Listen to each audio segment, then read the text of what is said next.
আসসালামু আলাইকুম। আজকে আমি দই বীজ ছাড়াই সেরা স্বাদের দই বানিয়ে দেখাবো। দই বীজ ছাড়াই যে এত মজার দই তৈরি করা যায় এই ভিডিও না দেখলে বুঝতেই পারবেন না। দই খেতে মন চাইলে ঝটপট এভাবে দই বীজ ছাড়াই দই জমিয়ে খেতে পারবেন। তাহলে চলুন রেসিপি শুরু করি। প্রথমে একটা বোলের মধ্যে নিয়ে নিচ্ছি লিকুইড দুধ। এখানে আমি ঘন 2 কাপ লিকুইড দুধ নিয়ে নিচ্ছি। আর দিয়ে দিচ্ছি গুঁড়া দুধ 1/3 কাপ। গুঁড়া দুধ দিলে তাড়াতাড়ি ঘন হবে। আপনারা চাইলে লিকুইড দুধ বেশি করে নিয়েও ঘন করে নিতে পারবেন, তাহলে হবে। এখন ভালো করে মিশিয়ে এক সাইডে রেখে দিচ্ছি। চুলায় একটা প্যান বসে প্যানটা ভালো করে গরম করে নিয়েছি। এখন দিয়ে দিচ্ছি চিনি। এখানে 1/4 কাপ চিনি দিয়ে দিচ্ছি। চিনি দিয়ে আমি চিনি যখন গলতে শুরু হবে তখন নেড়েচেড়ে নিব। নেড়েচেড়ে ভালো করে ক্যারামেল করে নিতে হবে, পুড়িয়ে ফেলা যাবে না। এখন চুলা অফ করে দিব, তাছাড়া কিন্তু পুড়ে যাবে। চুলা অফ করে আমি এখানে লিকুইড দুধ সবগুলো দিয়ে দিচ্ছি। দিয়ে ভালো করে নেড়েচেড়ে ক্যারামেলের সাথে জাল করে নিব। জাল করে একটুখানি ঘন করে নিতে হবে। ক্যারামেল করলে অনেক সুন্দর কালার আসে। তারপর এর মধ্যে দিয়ে দিচ্ছি কনডেন্স মিল্ক। এখানে আমি পরিমাণ মতো দিয়ে দিচ্ছি। আপনারা চাইলে চিনিও দিতে পারবেন। কনডেন্স মিল্ক দিলে বেশি টেস্টি হবে। এখন নেড়েচেড়ে আর একটু ঘন করে নিব।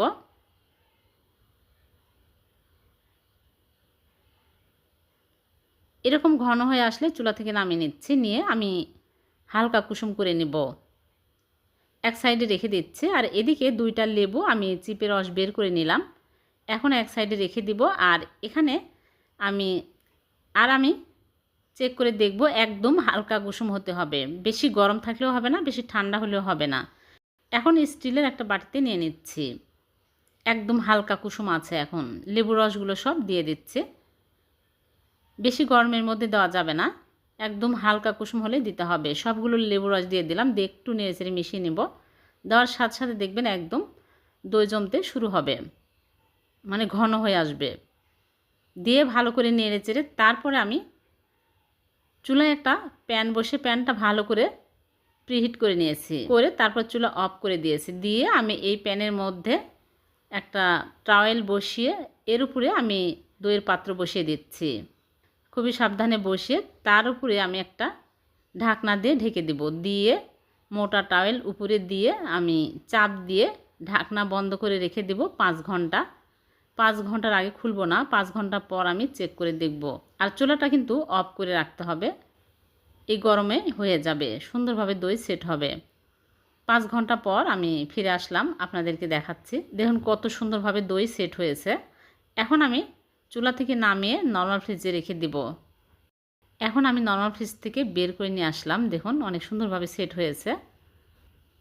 এখন কেটে দেখাচ্ছি।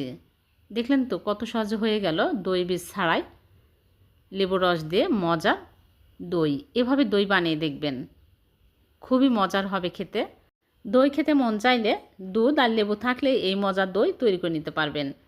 খুবই মজার হবে খেতে। যে কেউ এই দই সেট করতে পারবেন। ভালো লাগলে লাইক কমেন্ট শেয়ার করে দেবেন, অন্যকে দেখার সুযোগ করে দেবেন। আবারও দেখা হবে।